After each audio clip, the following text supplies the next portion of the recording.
Suffering is a communal vernacular. If somebody was standing right in front of you suffering from anything, we would step forward and try to help them without any care about color and creed. People with severe mental illness and drug addiction and alcohol addiction, or any addiction, don't necessarily find people that stand up. Through the Advocacy Leadership Program, NCADD New Jersey is asking you to don a citizen advocate cap. You will bring opportunities for discussion and education to those who have to make decisions. And I assure you, there are 120 legislators, and we may not always understand the issues, but having this conversation with legislators and with mayors and with freeholders and county executives, helping them to understand that there are better ways to look at these issues and to treat our families and to provide second chances and opportunities for those who have experienced an addiction to alcohol or substance. It's about a constituency that matters, a constituency of consequence. So many of our youth and so many of our families are incarcerated and have these revolving door situations because of addiction. By me serving my debt to society by being incarcerated, it's not fair for me to come home and not be able to get a job. It's just a revolving door.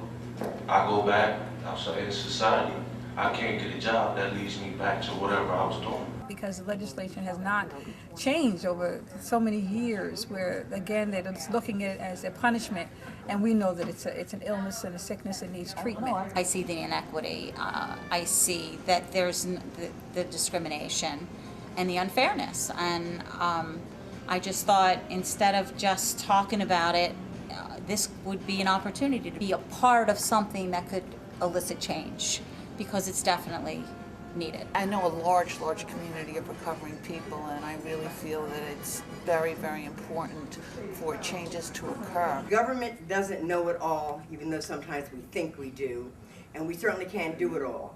So the idea of educated advocates around the state of New Jersey prepared to bring the message to those who have to think about it and make some decisions, it's just an incredible blessing for all of the citizens who need your advocacy.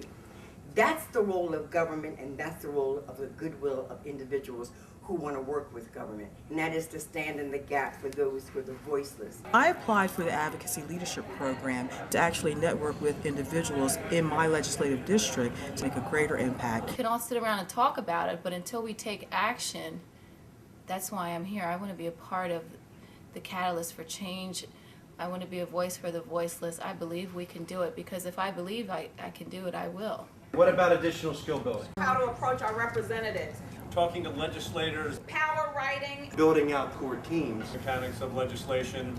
How to approach 12-steppers. Outcome information and data. No solution gets enacted unless the problem's recognized. And working with young people as I do, we're in situations where you come across an addicted 16-year-old, you can't find a bed to put this kid in, and that's what they need. My son is a recovering addict. I found myself as a parent fighting for 6 months. Please give him 6 months treatment. As you are here advocating for it, I do know that there are not enough places for treatment. The number one problem with our youth is alcohol. Research shows that kids that start drinking before the age of 15 are 5 times more likely to become alcoholic. And the prevention efforts is really just to raise awareness, because we know if kids think things are more dangerous, they're less likely to do it. The more prevention we can do for our kids, the more protected our youth are. Prevention is critical. Treatment works and recovery happens. Those are the main points that we're stressing. There's a lot of stigma attached to people in recovery, so that there are a lot of people who may not even speak out about it. I was very happy with the experience. If we are a collective voice, that becomes very important, particularly in Trenton. There's strength in numbers and in voice. Working together, we can promote such legislation and bills that become important. The only way we're going to change Trenton is block by block, house by house, person by person, in any community.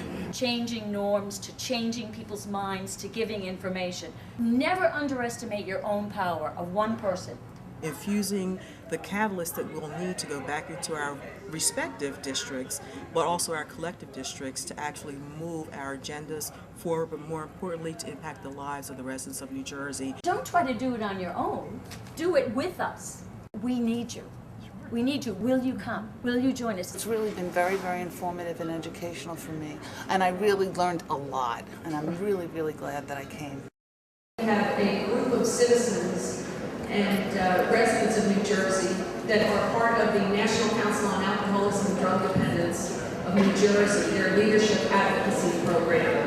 The point of their Leadership Advocacy Program is to show the faces of recovery and to show that treatment does work.